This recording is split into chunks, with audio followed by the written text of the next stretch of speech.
Hello जी। तो कैसे हैं आप सब? आइए आज हम लोग अपनी कक्षा को प्रारंभ करते हैं।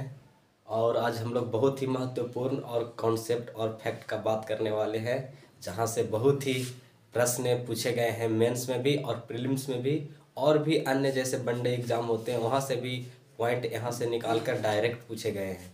तो आइए हम अपनी कक्षा को प्रारंभ करते हैं। साथियों, हम लोगों ने देखा था क्या कि 18वीं सदी में, जब 1707 के आसपास मुगल 18वीं 17वीं सदी में मुगल शासक औरंगजेब की जब मृत्यु होती है, तो फिर किस तरह से भारत में जो क्षेत्रीय शक्तियाँ थी, जो क्षेत्रीय शासक थे, जो किसी राज्य का क्षेत्र का राजा थे, वो अपना सर उठाने लगते हैं। और फिर उसके अंदर ये महत्वाकांक्षा बन जाती है कि हम भला किसी दूसरे के अधीन रहकर कार्य क्यों करें। ऐसे में वो स्वतंत्र क्षेत्र स्थापित करना शुरू करते हैं। और उसी के क्रम में आप देखिएगा तो बंगाल बनता है, हैदराबाद बनता है, कर्नाटक बनता है, रोहिलखंड बनता है, अवध बनता है। इस तरह के क्षेत्रीय शासक है, और इन्हीं सब क्षेत्रीय शासक को एक एक कर युद्ध में पराजित करते हुए अंग्रेज अपनी सत्ता को, अपनी साम्राज्य को भारत में निश्चित करने में, सुनिश्चित करने में सफल हो रहे हैं। तो ये सारी गतिविधियां मैंने आपको बता दिया था। उसी के दरमियान अब जो ब्रिटिश कंपनी भारत में इतना तेजी गति से बढ़ रही है, तो जो भारत के क्षेत्रीय शक्तियां हैं उसके बीच भी तो टकराव होगा। तो वही आज जो टकराव होगा, जो हम लोग जानने वाले हैं, उसी के बीच जो होगा प्रमुख लड़ाइयाँ। और वो क्षेत्र बेसिकली हम लोग, क्षेत्र तो बहुत है लेकिन हम जानेंगे एग्जाम के पॉइंट व्यू से बंगाल, मैसूर और मराठा, तीन ही राज्य को हम लोग पढ़ने वाले हैं, जहाँ से पीटी में भी और मेंस में भी और इंटरव्यू में भी आपका बहुत बहुत काम आएगा। और यहाँ से बहुत बहुत प्रश्न पूछे भी गए हैं, आपको प्रश्न का प्रवृत्ति भी समझाया जाएगा। तो देखिए, सबसे पहले मैंने लिख रखा है यहाँ पे कि प्रमुख लड़ाइयाँ, और प्रमुख लड़ाइयाँ में मात्र हम तीन क्षेत्रों को या तीन क्षेत्र के शासकों को देखेंगे, जिसमें बंगाल, मैसूर और मराठा। सबसे पहले हम बंगाल को देखते हैं। ये है बंगाल। अब देखिए, बंगाल एक स्वतंत्र शासक के रूप में उभरा 1717 के आसपास में, जहाँ के शासक था मुर्शीद कुली खां। अब मुर्शीद कुली खां बंगाल को एक नए स्वतंत्र राज्य के रूप में स्थापित किया, लेकिन कहीं ना कहीं ये अंग्रेजों के लिए एक चुनौती का दौर था, एक चुनौती का समय था। ऐसे में 40 साल बाद देखिएगा तो कंपनी और जो बंगाल का नवाब था उसके बीच बैटल ऑफ प्लासी यानी प्लासी की लड़ाई हुई 23 जून 1757 को। मुर्शीद कुली खां यहाँ के शासक बने। मुर्शीद कुली खां के बाद आगे देखिएगा तो अलीवर्दी खां, और अलीवर्दी खां के जो तीन बेटियां थी और उसका कोई पुत्र वारिस नहीं था, और तीन बेटियां में ही से एक बेटी का एक बेटा था सिराजुद्दौला, वो गद्दी संभाला। और सिराजुद्दौला जो कि महत्वाकांक्षी व्यक्ति था, और इधर से अंग्रेज चाहते थे कि बंगाल पर हमारा डायरेक्ट या इनडायरेक्ट कंट्रोल हो। ऐसे में सिराजुद्दौला और कंपनी के बीच टकराव की स्थिति देखने को मिला, और वही लड़ाई था बैटल ऑफ प्लासी। खैर, हम लोग इस लड़ाई को और डीप में जाकर पढ़ेंगे, यहाँ से प्रश्न बनते हैं मेंस का और प्रीलिम्स दोनों का। तो अभी आप मात्र बेसिक जानिए कि प्लासी का लड़ाई का बैकग्राउंड क्या था। वही बैकग्राउंड था क्योंकि अंग्रेज का महत्वाकांक्षा है, कंपनी की महत्वाकांक्षा है कि हम बंगाल में अपनी स्थापित करें फैक्ट्री, अपना साम्राज्य विस्तार करें, क्योंकि इसका उद्देश्य क्या है? आर्थिक लाभ कमाना।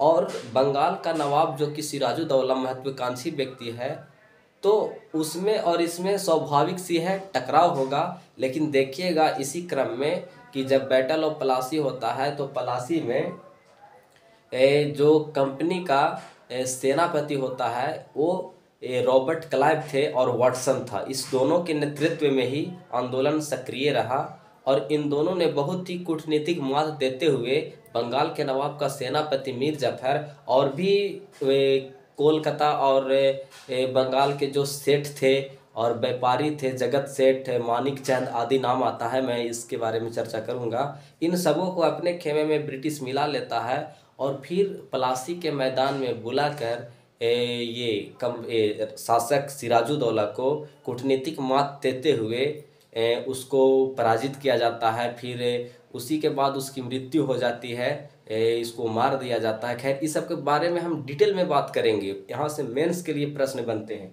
लेकिन आप यहाँ पे संक्षेप में जानो कि ये एक बैकग्राउंड था प्लासी की लड़ाई का। फिर देखिएगा कि प्लासी की लड़ाई जब समाप्त हुई तो कुछ ही समय बाद देखिएगा 1764 में बक्सर की लड़ाई हुआ। अब बक्सर की लड़ाई हो रहा है, बक्सर यानी कहाँ पे, बिहार में।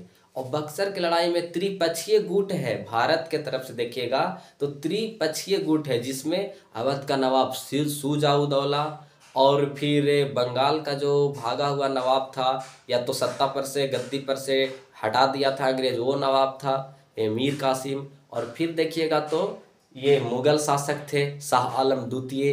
तो इन तीनों गुट के बीच में एक बहुत बड़ी सेना को मात्र एक छोटी सी कंपनी और कम से कम सेना के साथ युद्ध में शामिल होती है, और युद्ध जीतती ही नहीं बल्कि उन तीनों शक्तियों को बहुत ही आसानी से पराजित करती है। और ब्रिटिश कंपनी के तरफ से जो इस युद्ध का नेतृत्व कर रहा था वो कर रहा था हेक्टर मुनरो। तो हेक्टर मुनरो के अधीन में ये लड़ाई लड़ा गया, और ये लड़ाई जो था बहुत ही प्रशंसनीय बना, किसके लिए, तो अंग्रेजों के लिए। अब देखिए जो 1764 का जो लड़ाई है ये ब्रिटिशर्सों का फर्स्ट बार अपनी शक्ति का जीत है। जैसे बैटल ऑफ प्लासी में मैंने क्या बताया कि यहाँ पे षड्यंत्रकारी नीतियां चलाया इन्होंने। सिराजुद्दौला के सेनापति मीर जाफर को अपने खेमे में मिला लिया ताकि उसका यूज कर सके, और वहाँ के जो स्थानीय जगत सेठ, मानिक चंद और अन्य जो व्यापारीदार थे, जमींदार थे, उन लोगों को अपने खेमे में कर लिया। तो यहाँ पे बैटल ऑफ प्लासी में इसकी अपनी शक्ति का पहचान नहीं था कंपनी का, लेकिन जो 1764 में जो युद्ध हो रहा है इसकी सैन्य शक्ति का पहचान है।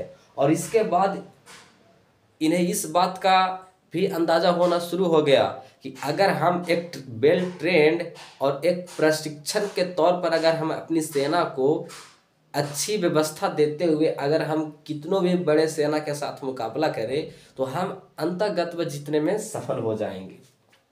तो बक्सर की लड़ाई हुई, लड़ाई के बाद कंपनी का जीत हुआ, और कंपनी ने किसको किसको हराया सब यहाँ पे मैं लिख दिया हूँ कि कंपनी वर्सेस मुगल, अवध का नवाब शुजा-उद-दौला और फिर मीर कासिम। फिर यहीं से देखिएगा तो कंपनी यहीं भी सफल पाई और फिर बंगाल पर द्वैध शासन लगाया। अब जब ये 1764 का युद्ध जब जीता तो इसका थोड़ा लोकेशन आप देखिए, लोकेशन यहाँ पे आप देखिए, मैं थोड़ी सी जगह में बता रहा हूँ। ये बंगाल है, ये बिहार है, और ये सॉरी हाँ ये बिहार है और फिर ये यूपी है। अब देखिए तो ये वाला क्षेत्र जो है उत्तर भारत का क्षेत्र है, और उत्तर भारत का क्षेत्र जो है कृषि पैदावार में सबसे ज़्यादा क्या है, प्रबल है। आप प्राचीन काल से लेकर आज तक देखिए, जो आज तक जो हमारी सरकार है वो उत्तर भारत से ही होते हैं, चाहे वो मोहम्मद गजनबी, मोहम्मद गौरी, औरंगजेब, बाबर, अकबर, हुमायूं जो कह दीजिए, सारा के सारा लोग उत्तर भारत को ही कंट्रोल कर कर अपने बड़े साम्राज्य का निर्माण किया है। आज भी देखिएगा तो जो बीजेपी की सरकार है मोदी जी, वो कहाँ से जीते हुए हैं, तो यूपी से, उत्तर भारत। तो आपको राजनीति भी करनी है तो उत्तर भारत, और कृषि के मामले में ये वाला जो क्षेत्र उत्तर भारत का जो क्षेत्र रहा है हमेशा से अग्रणी रहा है। तो ऐसे में जितना भी शासक थे वो चाहते थे कि सबसे पहले हम अपनी आर्थिक अवस्था ठीक करें, और जब आर्थिक अवस्था ठीक हो जाएगा तो हम अपनी सेना निर्माण करते हैं, साम्राज्य निर्माण करते हैं, और इसी के माध्यम से हम अन्य शक्तियों को पराजित करने में भी सफल होते हैं। क्योंकि आपके पास जितना धन होगी उतना ही आप अच्छा सैन्य शक्ति बना सकते हैं, आपके पास अच्छा लेटेस्ट वेपन्स, हथियार होंगे, जिससे क्या होती है कि आपके दुश्मन के साथ में आप अच्छे से लड़ पाएंगे। तो ये उद्देश्य किसका था, ये कंपनी के था। लेकिन जब 1764 के युद्ध जीता तो वे बंगाल में द्वैध शासन लगा दिया। द्वैध शासन क्या होता है कि वहाँ पे बंगाल का जो नवाब था इनडायरेक्टली वो भी शासन कर रहा है, और कंपनी का भी शासन है। और द्वैध शासन में क्या हुआ कि जो राजस्व वाली व्यवस्था था, राजस्व व्यवस्था कंपनी के पास आ गया, और वहाँ के जो जनरल प्रशासन देख रेख का जिम्मेवारी नवाब के पास चला गया। और राजस्व मतलब क्या? पैसा, धन, यानी टैक्सेस से और आदि व्यापारिक गतिविधियों से जो पैसे आते थे वो राजस्व जाता था किसके पास? कंपनी के पास और नवाब के पास। उसी में से एक टुकड़ी निकाल कर दे दिया और ये बोला गया कि अब आप यहाँ का बंगाल का शासन चलाओ। यदि मैं बंगाल कह रहा हूँ तो उस समय का यूपी, बिहार और उड़ीसा, बंगाल, ये सारी जो क्षेत्र है एक साथ हैं। और उतने बड़े भूखंड पर मात्र एक टुकड़ी से प्रशासन चलाना, यह जिम्मेवारी कंपनी किसको दे दिया? नवाब को दे दिया। नवाब पूछा बाकी पैसे? तो कहा बाकी मेरा मुनाफा। तो ये नीतियां रहा किसका? बंगाल में जो कंपनी डेवलप हो रही, ब्रिटिश कंपनी, उसका। और ये द्वैत शासन 1772 तक चलता रहा। और फिर आगे देखिएगा तो ब्रिटिश कंपनी बंगाल पर प्रत्यक्ष नियंत्रण कर लिया, यानी direct control, direct politically interference करके वहाँ पे ये अपनी कंट्रोल, अपनी सत्ता स्थापित कर लिया। क्योंकि ऐसे जब युद्ध हो रहा था तब मात्र कंपनी का कोई एक व्यक्ति प्रोमिनेंट होता था, महत्वाकांक्षी होता था, वो लड़ता था, कोई ऑफिसर्स, और अपने दबदबा बताता था कि हमारे यहाँ दबदबा है। लेकिन ब्रिटिश जो कंपनी था वो फिर अपना कंट्रोल अपने हाथों में ले लिया। तो इस तरह से मैंने बताया। लेकिन जब सारी ये युद्ध हो रहा है, बंगाल के साथ इतना सारी युद्ध चल रहे हैं, तो इस समय आप देखिए कि जो भारत के क्षेत्रीय शक्तियां हैं वो क्या कर रहे हैं। तो आप ये मैप पर थोड़ा नज़र डालिए और ये मैप के माध्यम से आप देखिए। आप देखिए ये जो है ये वाली क्षेत्र जो है ये मराठा है, ये निज़ाम है, और ये कौन है? मैसूर है। अब बंगाल के साथ युद्ध हो रहा है तो खैर ठीक है, चलता है। अभी तक की आपसी इन लोग में गठजोड़ नहीं है, लेकिन बिखरे हुए हैं। लेकिन आगे आप देखिएगा तो अंग्रेज और मैसूर के बीच टकराव। बंगाल को मैंने बता दिया। अब आगे जो देखिए आपको पता चलेगा। सॉरी, यहाँ पे अभी थोड़ा रुकिए, यहाँ पे मैं बाद में लाता हूँ। अभी आप यहाँ देखिए ये सारी गतिविधियां जो मैंने बताया, बंगाल के बारे में बताया। बंगाल में लास्ट में क्या होता है कि ब्रिटिश कंपनी का प्रत्यक्ष नियंत्रण हो जाता है। अब देखिए मैसूर के बीच युद्ध, यानी मैसूर के कैसे मैसूर डेवलप हुआ और फिर कैसे इसके बीच अंग्रेजों के साथ अंतःद्वंद हुआ। तो देखिए मैसूर जो है एक मध्यकाल में ये जो राज्य था ये वाडियार वंशों के हाथ में था, और वाडियार वंशों से छीन लिया था हैदर अली। छीन क्यों लिया था? क्योंकि इसके अंदर वो महत्वाकांक्षा था। ये कुशल सेनापति थे। सेना को आधुनिककरण के लिए इन्होंने लेटेस्ट वेपन्स के आधार पर इन्होंने वेल ट्रेंड किया। फिर ये हैदर अली ने डिंडीगुल में शस्त्रागार बनाया। बहुत इंपॉर्टेंट बात, ये डिंडीगुल आप याद रखिएगा, प्रश्न आपसे पूछे जाएंगे ऑल ओवर कोई भी एग्जाम हो कि हैदर अली ने शस्त्रागार का कारखाना कहाँ स्थापित किया था? तो डिंडीगुल में। तो ये हैदर अली ने किससे छीना? वाडियार वंशों से छीना मैसूर, और फिर यहाँ पे निरंतर अपनी शासन स्थापित और शासन को संचालन करते रहा। अब देखिए यहीं पे जो क्षेत्रीय शक्तियां जो बिखराव में थी वो थी मराठा, मैसूर और निजाम। लेकिन आगे आप देखिए कि अंग्रेजों और मैसूर के बीच टकराव क्यों हुआ? क्योंकि बंगाल कहने का मतलब है कि बंगाल में ठीक है कंपनी अपनी प्रत्यक्ष नियंत्रण कर ली, चलता है। लेकिन साउथ इंडिया में देखिएगा तो यहाँ पे मैसूर राज्य है जो बहुत तेजी गति से अपनी शक्ति को बढ़ा रही है और अंग्रेजों के समक्ष एक चुनौती बनते जा रही है। लेकिन उसी के बीच देखिएगा कि मैसूर और अंग्रेजों के बीच 4 लड़ाइयाँ लड़ी जाती है, और वो 4 लड़ाइयाँ हैं।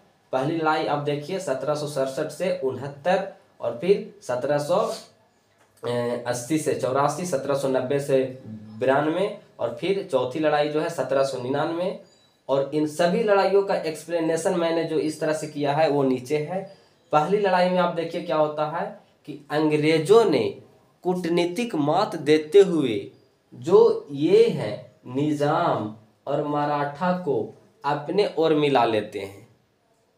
लेकिन मैंने आपको क्या बताया कि जो यहाँ का जो नवाब था, मैसूर का जो नवाब था हैदर अली, ये बहुत ही कूटनीतिज्ञ था। हैदर अली ने अपने मैसूर का कुछ क्षेत्र निजाम को और मराठा को देते हुए उन लोगों को अपने खेमे में मिला लिया। यहाँ पे कंपनी क्या हो गई, अकेली हो गई। तो यही प्रश्न पूछा जाता है कि मैसूर की प्रथम लड़ाई में निजाम और मराठा किसके तरफ से लड़े थे, कंपनी के तरफ से या फिर मैसूर के तरफ से, या ये दोनों के तरफ से। तो ऐसे गढ़ देते हैं प्रश्न लोग।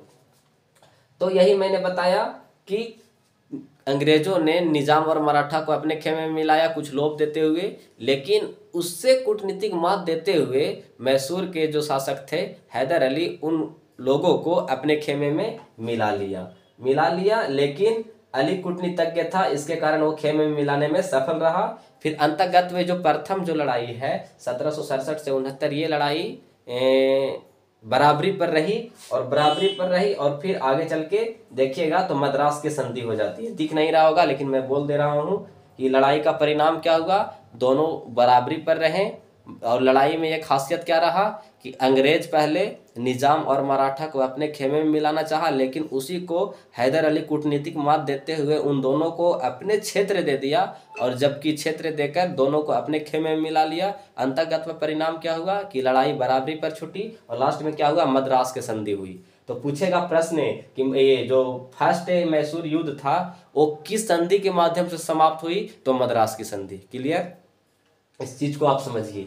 अब इसी के क्रम में ये पॉइंट नंबर फर्स्ट मैंने एक्सप्लेनेशन दिया और दूसरा को यहाँ पे एक्सप्लेनेशन करना हूँ।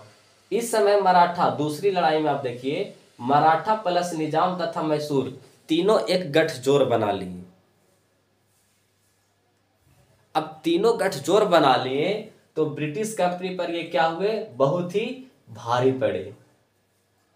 पड़े। लेकिन इसी बीच क्या होता है कि हैदर अली की मृत्यु हो जाती है 1782 में, और फिर समझौता हो जाता है उन दोनों में। और फिर ये कौन सी समझौता होती है, तो मंगलौर की समझौता। समझ गए। तो ये पूछेगा कि दूसरी लड़ाई, मैसूर का दूसरी लड़ाई का अंत किस संधि के द्वारा हुआ, तो मंगलौर की संधि। यहाँ ये दूसरी एक्सप्लेनेशन मैंने दिया। दूसरी एक्सप्लेनेशन में क्या मैंने बताया कि इस लड़ाई में हैदर अली और यानी हैदर अली का मतलब क्या, मैसूर, मराठा, निजाम तीनों भारत के शक्ति एक पक्ष में आ गया। ऐसे में अंग्रेज कमजोर पड़े और इस अंतर्गत में ये हुआ कि इस लड़ाई का कोई परिणाम नहीं निकला, लड़ाई छूट गई बराबरी पर। और इसी के क्रम में 1782 में अली यानी हैदर अली की मृत्यु हो जाती है। फिर कौन सी संधि, मंगलौर की संधि, याद रखिएगा, इंपॉर्टेंट है। तीसरा एक्सप्लेनेशन मैंने इसका एक्सप्लेनेशन मैंने यहाँ किया है। अब तीसरी लड़ाई जो कि 1790 से 92 में चल रही है, ये मराठा प्लस निजाम के बीच चला। मराठा प्लस निजाम एक साथ थे और टीपू इसमें क्या हुआ, हार गया। और इसके बाद क्या हुआ कि श्रीरंगपट्टनम की संधि हो गया। क्योंकि ये तीसरी लड़ाई बहुत ही इम्पोर्टेंट लड़ाई है। यहाँ से मैसूर का पूरी अवस्था कहे तो बदतर बन गई, शक्तिहीन हो गया। क्योंकि तीसरी लड़ाई में कंपनी भारतीय क्षेत्रीय शक्ति जो मराठा और निजाम था, इन दोनों को अपने खेमे में मिलाने में सक्षम रहा, यानी कूटनीतिक मात देने में कंपनी सक्षम रहा। और पूर्ण रूप से इस तीसरी लड़ाई में कंपनी, मराठा, निजाम एक साथ आ गए, जिसके कारण क्या हुआ, टीपू सुल्तान हार गया। क्योंकि हैदर अली का जब मृत्यु हुआ 1782 में, तो इसका बेटा टीपू सुल्तान गद्दी संभाला। और जब टीपू सुल्तान युद्ध जारी रखा और तीसरी लड़ाई में टीपू सुल्तान कूटनीतिज्ञ माते थे लेकिन उतना सफल नहीं रहे, और कंपनी, मराठा और निजाम को एक साथ मिला लिया, तो इधर त्रिपक्षीय गुट बन गया। और फिर टीपू सुल्तान युद्ध में हार गए। और अंतर्गत में क्या हुआ कि श्रीरंगपट्टनम की संधि हुई, और श्रीरंगपट्टनम के संधि में मैसूर का आधा राज्य छीन लिया गया। और तो और टीपू से कहा गया कि युद्ध आपने शुरू किया और युद्ध में हमारा हार जाना होगा, और आप इससे युद्ध के जो खर्चे हुए हैं मुझे चुकाइए। क्योंकि पहले अमूमन ऐसा होता था कि युद्ध जो होता था तो युद्ध में हारने वाले पक्ष को ही कहा जाता था कि आप युद्ध प्रारंभ किए थे, अब युद्ध का हर्जाना आपको चुकाना होगा। तो जो मैसूर का आधा राज्य था कंपनी ने छीन ली, उसके साथ साथ कहा कि युद्ध में हमारा 3 करोड़ हर्जाना हुआ है, अब 3 करोड़ का रकम चुकाइए। अब सोचिए उस समय 3 करोड़ कितना होता होगा।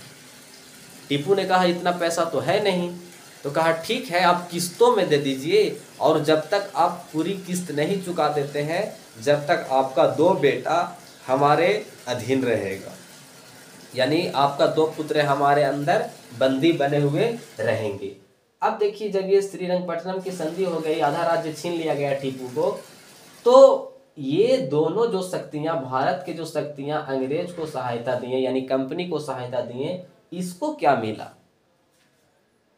तो इसको कुछ क्षेत्र मिला, और क्षेत्र आप देखिए कि कृष्णा और पेन्नार का जो क्षेत्र है वो निजाम को मिला। कृष्णा नदी और पेनार का जो क्षेत्र है वो किसको मिला? तो निजाम को मिला। और तुंगभद्रा का उत्तर का जो क्षेत्र था वो मराठा के मिला। और सामरिक दृष्टि के नज़र से, व्यापारिक दृष्टि के नज़र से जो डिंडीगुल और मालाबार का जो क्षेत्र था कंपनी अपने पास रखा। डिंडीगुल जहाँ पे हैदर अली ने क्या किया था? शस्त्रागार बनाया था। और मालाबार वो क्षेत्र है जहाँ से व्यापारिक गतिविधियाँ संचालन होती थी बहुत ही तेजी से। इसी के बाद अंग्रेज बहुत उत्साहित होकर कहा था कंपनी कि हम अपने दुश्मन को भी पराजित कर दिए और दोस्तों को भी हम शक्तिशाली होने नहीं दिए।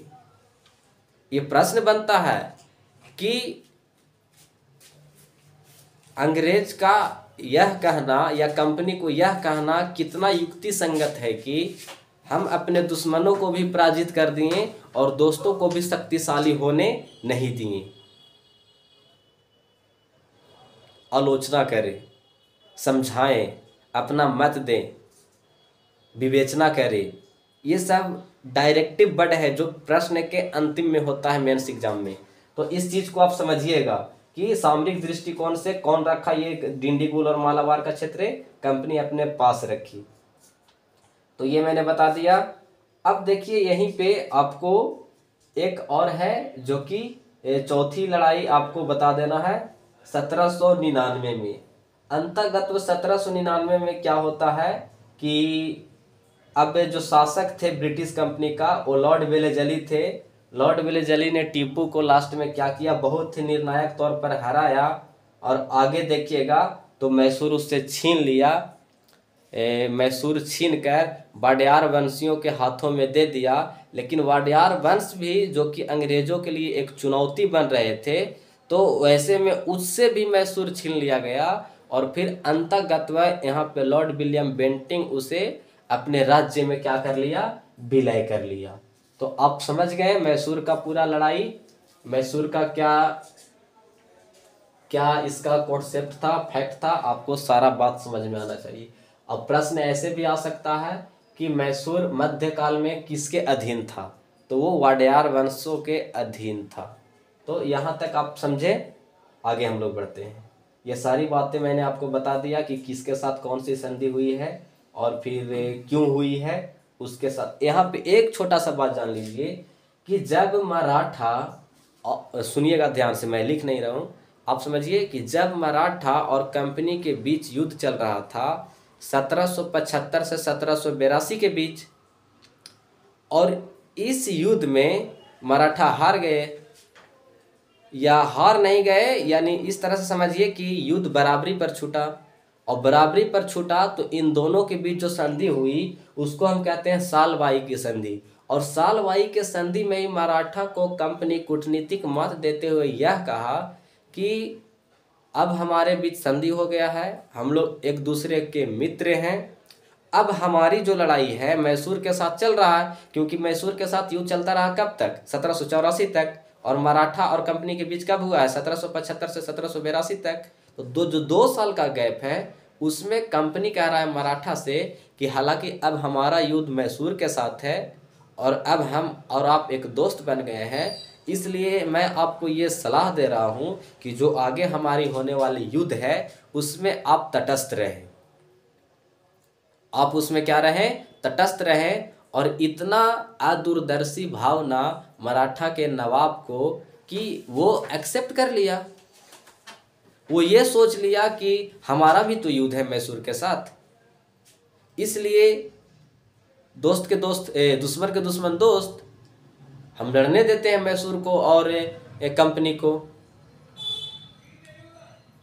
उसको किनारा कर देगा मैसूर को, और जब मैसूर को किनारा कर देगा तो वहाँ के कुछ राज्य मुझे प्राप्त होंगे। ऐसा कौन सोचा? मराठा। लेकिन मराठा ये नहीं सोचा कि जो मैसूर है वो भारतीय शक्ति है, भारतीय शासक है, लेकिन ये एक विदेशी है, मुझे भी तो किनारा कर सकता है। तो ये दूरदर्शी इसके मन में नहीं आई। हालांकि ये भारतीयों की दूरदर्शी रही है कि वो अपने ही लोगों को, अपने ही संतान को, अपने ही भाई को कुटवाने में या तो विलय करवाने में अपना योगदान और भूमिका दिया है। तो ये मैंने बता दिया मराठा और कंपनी के बीच जो लड़ाई थी 1775 से 82 के बीच, और फिर किस तरह से वो 84 वाले जो 2 साल का गैप है उसमें मैसूर और कंपनी डायरेक्टली आते हैं, मराठा तटस्थ रहता है।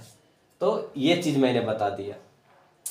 अब देखिए यहाँ पे जो सबसे बड़ा बात उभर कर आता है वो अब यहाँ समझिए, ध्यान से देखिएगा।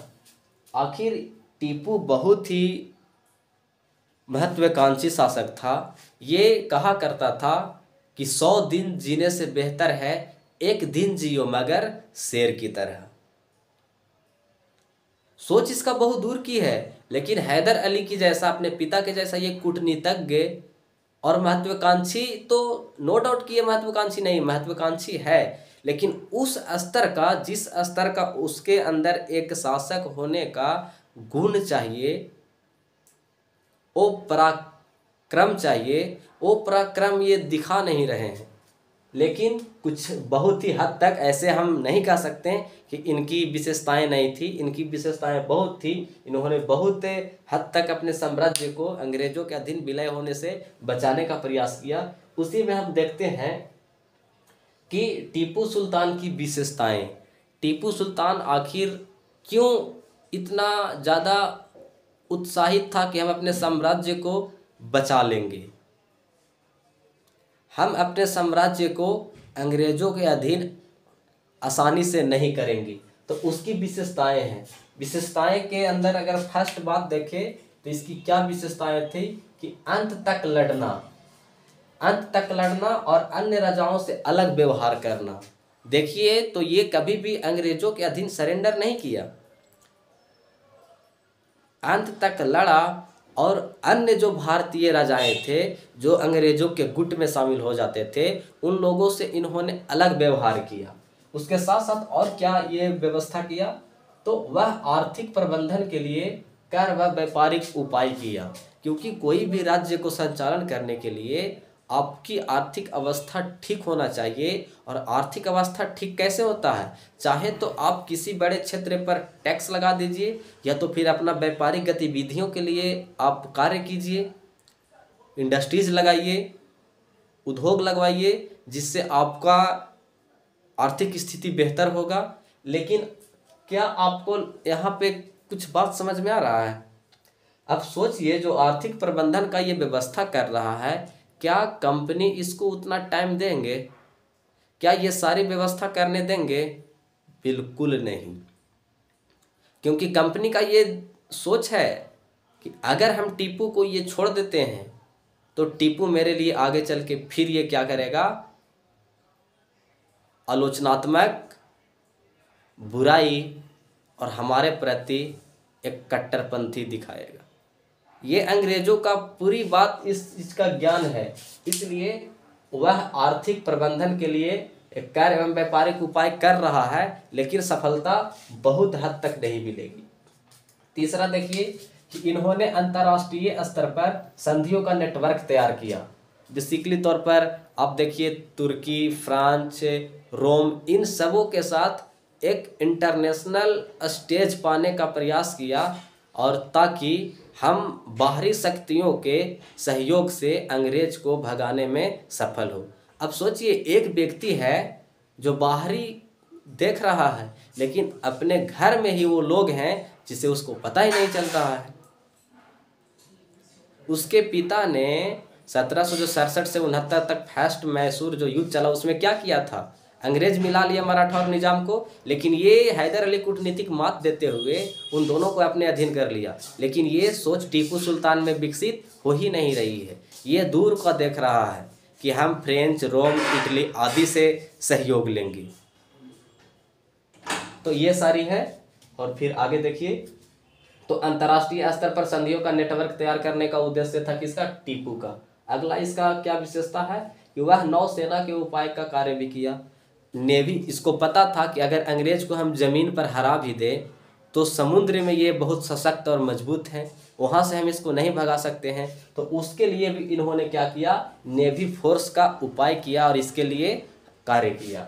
तो ये चौथी विशेषता। अगली देखिए, वह फ्रांस के क्रांति से प्रेरित होकर जैकोबियन क्लब का सदस्य बना।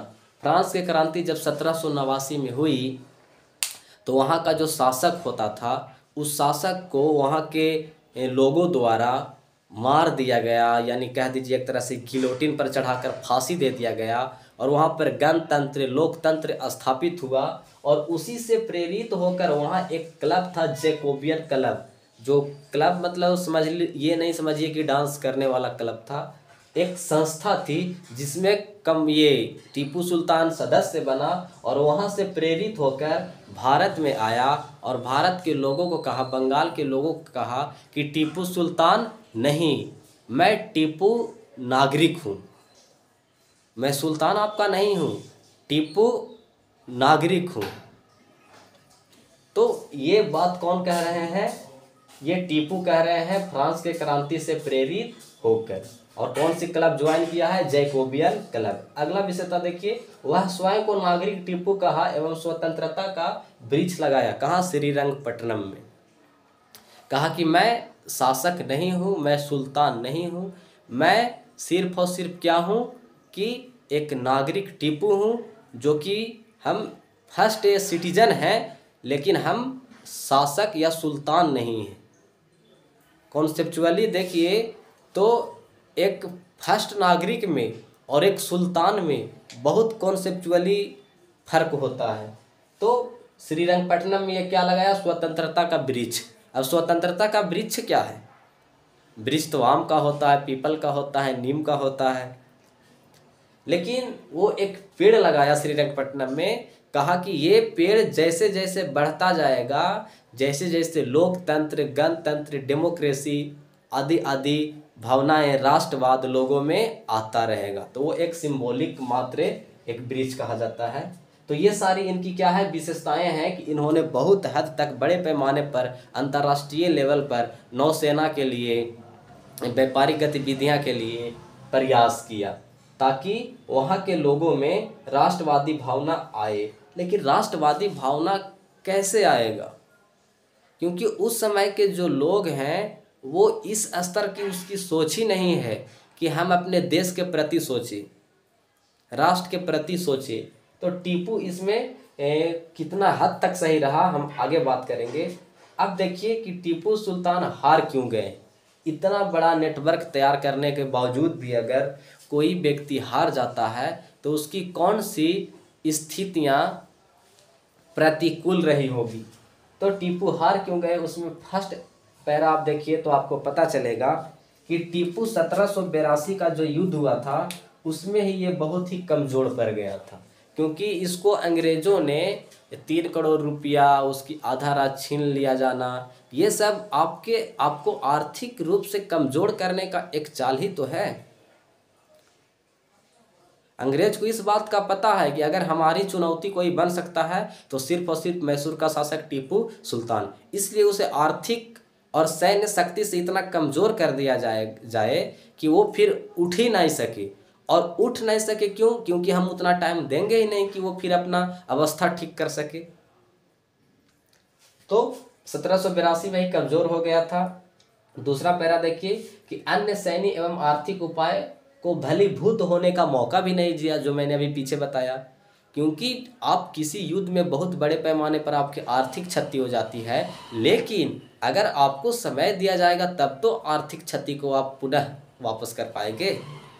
लेकिन इसको आर्थिक अवस्था और सैन्य अवस्था ठीक करने के लिए भलीभूति मौका ही नहीं दिया गया। तो ये दूसरा पैरा है।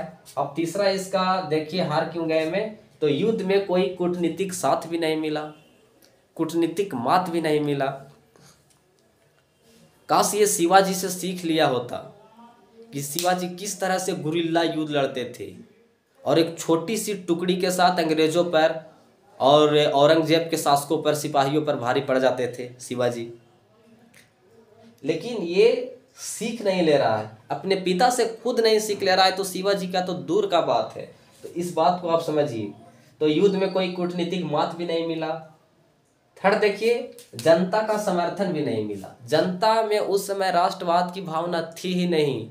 जनता तो खुद किसी एक क्षेत्रीय राजाओं के अधीन होते थे और राजा के आश्वासन को ही फॉलो करते थे, मानते थे, उनकी वाक्य ही कानून होता था।